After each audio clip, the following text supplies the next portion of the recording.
Chapter 2, Hood Manufacture and Assembly. The materials needed for this section will be 3 2-foot by 3-foot galvanized steel flat sheets, some 1/8 inch short rivets, 10 ounces of aluminum gray latex window and door caulk for sealant, some aluminum angle 1/8 inch by 3/4 inch by 10 feet, 5 2.5 inch steel corner braces and those 3 previously halved brace tabs, some nuts and bolts. You'll want 21 inch zinc plated round head machine bolts, the VP round combo machine screws 10 to 24 by 1 with matching nut, and 20 number 10 by 1/2 inch zinc plated standard SAE flat washers.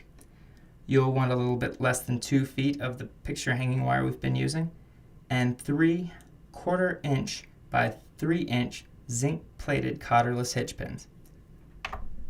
The tools needed for this section: you'll need your Sharpie, T-square, scissors, heavy duty, clamps, steel plates, 2 to 3 of the 18 inch by 2 foot that you'll be using in the bed section, drills. I'm going to be using both the drill press and the hand drill, A 1/8 inch drill bit, a 1/4 inch drill bit, and a 3/8 inch drill bit. a rivet tool that's 1/8 inch compatible, a caulk gun, some form of metal cutting tool. I'm going to be using a chop saw, a screwdriver, Phillips head, a wrench, I think a small adjustable one should do fine, pliers with wire cutters, and a scraper with razor. The hood is the metal roof that sits on top of Hortodomi. It provides cover for the peripherals between it and the shield. Using a Sharpie with a straight measuring tool, draw out the metal panels on the sheet metal. These 5 panels will interlace and will be riveted together to make the outer covering of the hood. These outer panels measure a triangular 2 foot by 2 foot by 2 foot and 3 inches.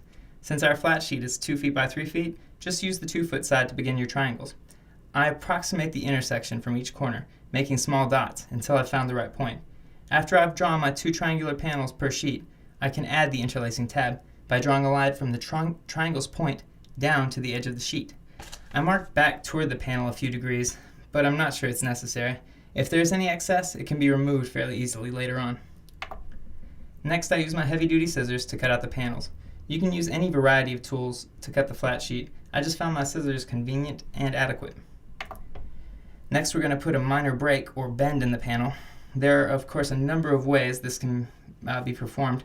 You could use a few of the 2 foot by 18 inch steel plates that you'll be using for the bed assembly in later chapters. You could even use boards.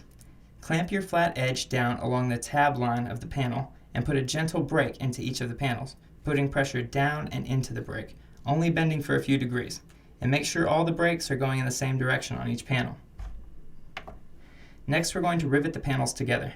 My experience in this step has involved my aligning the panels before using a hammer and metal punch over a receptive surface, such as wood, in order to punch a hole for the rivet. Mike seemed to have a lot more control using a drill to punch these rivet holes. Put at least 4 to 5 rivets along the panel's edge and another 2 to 3 along the base and bottom length of the interlacing tab. After the hood is riveted together, rivet a small pentagonal sheet of scrap metal into the crown. This space will hold sealant later on and will help to make the hood more waterproof. To give the hood structure, we add an aluminum frame. Using our chop saw, I change the cutting angle to 45 degrees. This will be a few more degrees than I'll need, but that's fine. These 5 lengths of aluminum L-beam will connect to make a rim that sits on top of the dome's hood support beams. So make sure that all your cut angles complement one another. The aluminum frame section's outer lengths should be 2 feet. The 5 2-foot L-beams will be connected to each other with the steel corner braces. Using one of the corner braces as a guide, mark holes to be drilled on each end of the L-beams. The reason I use the corner braces to mark the drill holes is because the corner brace holes are staggered and off-center, so I like to make sure I'm drilling where I need to be.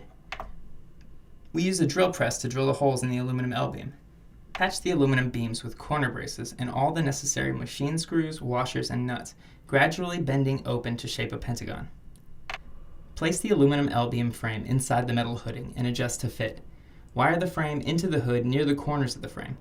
Use a punch or drill to make a hole through both the interlacing tab and the outer panel, around both the top and bottom of the frame, so that a few inches of wire can be run through the sheets and twist it around the frame, securing it to the hood.